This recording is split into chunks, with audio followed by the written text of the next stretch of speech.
శ్రీ రేణుక ఎల్లమ్మ తల్లి జ్యోతిష్యాలయం. ముఖం చూసి జ్యోతిష్యం చెప్పబడును. మీ పేరు బలము, మీ భవిష్యత్తులో జరిగేది, జరగబోయేది చెప్పబడును. మీ కుటుంబ సమస్యలు, చదువు, ఉద్యోగం, మనశ్శాంతి, ఆరోగ్యం మరియు సకల సమస్యలకు పరిష్కారం చూపబడును. భయము, అనారోగ్య సమస్యలు, అనుమానం, చెడు పూజలకి కూడా పరిష్కారం చూపబడును. ఎటువంటి వ్యాధులకైనా మూలికా వైద్యం చేయబడును. గురూజీ లక్ష్మణ్ రాజ్. Cell number 8639883141. ఓం శ్రీ మాత్రే నమః. ఛానల్లోకి స్వాగతమండి. కన్యా రాశి వారు చేయవలసిన పూజ ఒకటి మిగిలిపోయింది. అందుకే లైఫ్ సెటిల్ కావట్లేదు.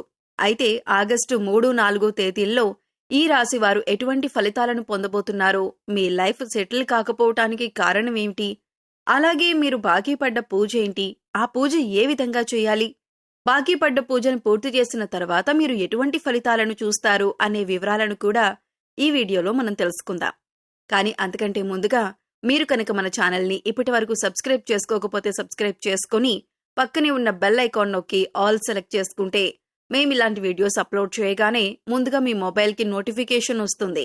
ఈ రాశివారి మనసు చాలా నిర్మలంగా ఉండి నిష్కల్మషమైన మనసుతో కల్లా కపటం లేకుండా మాట్లాడుతూ మిత్రులకు ఉపయోగకరం చేయటానికి ముందుంటారు. తాము కష్టాల్లో ఉన్నప్పటికీ కూడా ఎదుటివారికి ఏదో ఒక విధంగా సహాయపడాలి అనే ఆలోచన ఎక్కువగా కలిగి ఉంటారు. ఈ మంచితనం కారణంగానే భగవంతుడు మిమ్మల్ని ఎల్లప్పుడూ రక్షిస్తూ ఉంటాడు. అయితే ఇప్పుడు చెప్పబోయే ఈ చిన్న పరిహారం చేసుకోవటం వల్ల మీకున్నటువంటి గ్రహదోషాలు, నరదృష్టి, నరపీడ, ఇలా అనేక రకాల నకారాత్మక శక్తుల నుంచి మీరు బయటపడొచ్చు. అలాగే మీ ఆర్థిక పరిస్థితి కూడా మెరుగుపడుతుంది.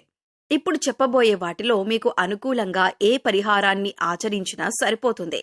మీరు ఆచరించవలసిన పరిహారాలు చూసుకున్నట్లయితే, గృహమునందు ఔషధాలు పెంచాలి, రైతులకు మేలు రకం విత్తనాలను దానం చేయాలి, ఔషధ తత్వం ఫలాలను మరియు పుష్పాలను బ్రాహ్మణుడికి దానం చేయాలి, పేదలకు ఆయుర్వేద వైద్యాన్ని ఉచితంగా అందించటానికి గాను ఆయుర్వేద వైద్యానికి మరియు వైద్యశాలలకు చేయూతనందించాలి, కుమారి లేదా కలబంద మొక్కను ఇంటి పైభాగంలో పెంచాలి. మంగళవారాలు శ్రీ సుబ్రహ్మణ్య స్వామికి ఔషధ మొక్కల ఆకులను, మూలికలను, ఔషధ తత్వం గల పుష్పాలను జలంలో వేసి అట్టి జలంతో స్వామివారిని అభిషేకించాలి. ప్రతి నెల మీ జన్మ నక్షత్రం రోజున మీకు తోచిన ఆహార పదార్థాలు కొని మీ చేతితోనే బీదవారికివ్వండి. దీంతో మీ సంపద వృద్ధవుతుంది. ఆహార పదార్థాలు కొనివ్వటం వీలు కాకపోతే కనీసం 1/2 డజన్ నాణ్యమైన అరటిపళ్లైనా కొని ఒక నిరుపేదకివ్వండి. మీ దోషాలు తొలగి మీ సంపదలు వృద్ధవటానికి ఇది అత్యంత సమర్థవంతంగా పనిచేసే జ్యోతిష్య పరిహారం కాబట్టి తప్పనిసరిగా ప్రతీ నెల ఈ పరిహారం ఆచరించటానికి ప్రయత్నించండి.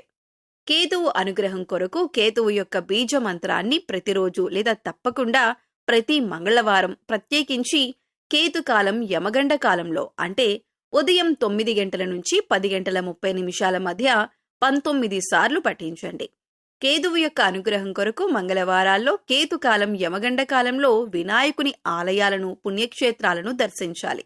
ఆలయంలో కొబ్బరికాయ, అరటిపళ్ళు, పూలు, అగరబత్తి, కర్పూరం వంటివి సమర్పించి కేతువు యొక్క అనుగ్రహం మరియు అనుకూలత కొరకు ప్రార్థించాలి. కానుకలు సమర్పించాలి.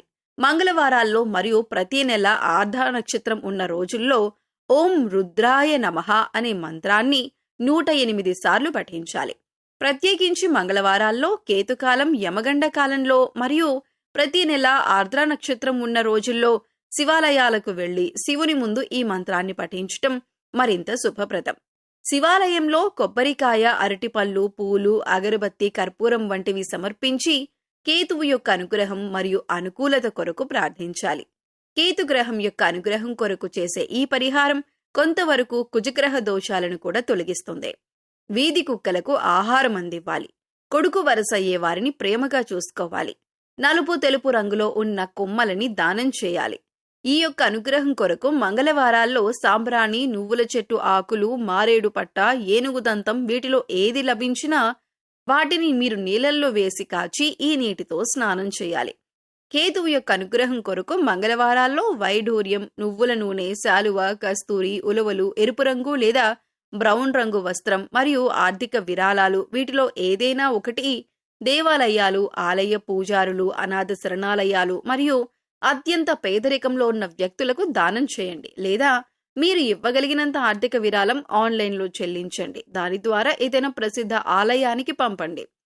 కేతువు యొక్క విశేష అనుగ్రహం కొరకు కేతువు యొక్క వస్తువుల దానం, కేతు గ్రహానికి సంబంధించిన వస్తువులతో స్నానం, దేవాలయాల సందర్శన, కేతువు యొక్క అనుగ్రహాన్ని ప్రసాదించే మంత్రాలు మరియు స్తోత్రాల పఠనం వంటివి అశ్విని, మఖ మరియు మూలా నక్షత్రాలు మంగళవారంతో కలిసి వచ్చే రోజుల్లో ప్రత్యేకించి కేతుకాలం సమయంలో చేయండి. మంత్ర జపం రాత్రి సమయంలో చేయటం శుభప్రదం. అలా వీలు కాకపోతే మీకు కుదిరిన సమయంలో చేయొచ్చు. కాకపోతే ప్రతిరోజు ఒకే సమయంలో మంత్ర జపం చేయాలి. స్నానం చేసి శుభ్రమైన సాంప్రదాయ బట్టలు ధరించి తూర్పు దిక్కున కాని ఉత్తర దిక్కున కాని చూస్తూ ప్రతిరోజు ఒకే చోట మంత్ర జపం చేయాలి. బీజ మంత్రాలను బిగ్గరగా పైకి పలకకూడదు కాబట్టి మనసులోనే మంత్ర జపం చేయాలి. పుష్పాలు మరియు పండ్లు గ్రామానికి తూర్పు దిశలో గల దేవాలయంలో పూజార్థమై బహూకరించాలి. తూర్పు దిశలో దేవాలయం లేనట్లయితే గ్రామంలో గల ఏదైనా ఒక దేవాలయంలో బహూకరించాలి. ప్రతి గురు మరియు శుక్రవారాల్లో చేపలకు ఆహారం వెయ్యాలి. డబ్బులిచ్చి జీవించి ఉన్న చేపలు కొని వాటిని తిరిగి నీటిలో వదిలేయాలి. అత్తరు మొదలగు సుగంధ ద్రవ్యాలను బ్రాహ్మణుడికి శుక్రవారం నాడు దానం చేయాలి. దేవాలయాలకు అగరవత్తులు, ఇతర సుగంధ ద్రవ్యాలు, గులాబీ జలం మరియు విగ్రహాలకి అలంకారానికి కావలసిన సామాగ్రిని కొనివ్వాలి. శుక్రగ్రహం వల్ల కూడా కష్టాలు రాకుండా ఉండటానికి శుక్రుని అనుగ్రహం కొరకు శుక్రుని యొక్క బీజమంత్రాన్ని ప్రతిరోజు తప్పకుండా లేదా ప్రతి శుక్రవారం 16 సార్లు పఠించండి. శుక్రగ్రహం యొక్క అధిష్టాన దైవం శ్రీ మహాలక్ష్మి అమ్మవారు శుక్రుని యొక్క అనుగ్రహం కొరకు శుక్రవారం రోజుల్లో అమావాస్య తిథుల్లో శ్రీ మహాలక్ష్మీదేవి అమ్మవారిని పూజించాలి. శుక్రవారం రోజుల్లో ఈ శ్రీ మహావిష్ణు సమేత మహాలక్ష్మి ఆలయాలను, పుణ్యక్షేత్రాలను దర్శించాలి. ఆలయంలో కొబ్బరికాయ, అరటిపళ్ళు, పూలు, అగరబత్తి, కర్పూరం వంటివి సమర్పించి శుక్రుని అనుగ్రహం కొరకు ప్రార్థన చేయాలి. స్త్రీలను గౌరవించాలి. వివాహం కాని అమ్మాయిలకు త్వరగా వివాహం జరగటానికి సహకరించాలి. బొబ్బర్లతో ఆహార పదార్థాలు చేసి పేదలకు పంచాలి. గోవుకు బొబ్బర్లను నీటిలో నానబెట్టి తినిపించాలి. శుక్రవారం నాడు నియమంగా ఉండాలి. శుక్రవారం రోజున ఉపవాసం కూడా ఆచరించవచ్చు. శుక్రగ్రహ అనుగ్రహం పూర్తిగా లభించటం కొరకు శుక్రగ్రహ మంత్రాన్ని ప్రతిరోజు లేదా తప్పకుండా ప్రతి శుక్రవారం 16 సార్లు పాటించండి. ఏనుగులు మరియు గుర్రాలకు గ్రాసాన్ని సమకూర్చాలి. ఏనుగు మరియు గుర్రపు బొమ్మను లేదా పటాన్ని దక్షిణ గోడకు తూర్పు వైపు ముఖం ఉండేలాగా అమర్చాలి, తగిలించాలి. శ్రీ సూర్య భగవానుని ఆరాధన వీరికి శుభ ఫలితాలనిస్తుంది. సూర్యుని అనుగ్రహం కొరకు బీజ మంత్రాలను ప్రతిరోజున తప్పకుండా ప్రతి ఆదివారం 7 సార్లు పఠించండి. సూర్యుని అనుగ్రహం కొరకు శివాలయాలను, శివుని పుణ్యక్షేత్రాలను ఆదివారాలు దర్శించండి. కొబ్బరికాయలు, అరటిపళ్ళు, పూలు, అగరబత్తులు, కర్పూరం మొదలైనవి దేవాలయంలో సమర్పించి సూర్యగ్రహ అనుగ్రహం కోసం ప్రార్థించండి. సూర్యుని అనుగ్రహం కొరకు ఆదివారంలో కుంకుమ పువ్వు, రక్తచందనం, మణిశీల, యాలకులు, దేవదారు, పట్టివేళ్లు, యష్టి, మధుకం, ఎర్ర పుష్పాలు, ఎర్ర గన్నేరు పువ్వులు వీటిలో మీకు లభించిన వాటిని నీళ్లల్లో వేసి కాచి ఈ నీటితో స్నానం చేయాలి. ఆదివారాల్లో ఎరుపు మరియు కాషాయం రంగు దుస్తులు ధరించాలి. అంతేకాకుండా సూర్యుని అనుగ్రహం కొరకు శుభతిథి ఉన్న ఆదివారాల్లో గోధుమలు, బెల్లం, కండ చక్కెర, కంచు, రాగి, రక్తచందనం, పద్మాలు మరియు ఆర్థిక విరాళాలు వీటిలో ఏదైనా ఒకటి దేవాలయాలు, ఆలయ పూజారులు, అనాథ శరణాలయాలు మరియు అత్యంత పేదరికంలో ఉన్న వ్యక్తులకు దానమివ్వండి. లేదా మీరు ఇవ్వగలిగినంత ఆర్థిక విరాళం ఆన్లైన్లో చెల్లింపు ద్వారా ఏదైనా ప్రసిద్ధ ఆలయానికి పంపండి. పశుపక్షాదులకు, మూగజీవాలకు తాగటానికి నీరు, తినటానికి ఆహారాన్ని ఏర్పాటు చేసినట్లయితే మీరు గత జన్మలో తెలిసి తెలియక చేసిన పాపకర్మల యొక్క దుష్ఫలితాలు తొలగిపోయి అనుకూలమైన ఫలితాలు ఏర్పడటానికి అవకాశం ఉంటుంది. సో చూశారు కదండి, ఈ రాశివారు వారి కెరీర్లో అంతేకాకుండా అభివృద్ధి పొందటానికి, అలాగే మీరు తలపెట్టిన ప్రతి పని పూర్తవటానికి, ప్రతి విషయంలో ముందుండటానికి ఈ రాశివారు ఏ పూజ చేసుకోవాలి, ఈ రాశివారికి బాకీ పడ్డ పూజ ఏంటి, ఆ పూజ ఎలా చేసుకోవాలి అనే అంశాలను ఈ వీడియోలో మనం వివరంగా తెలుసుకున్నాం కదా.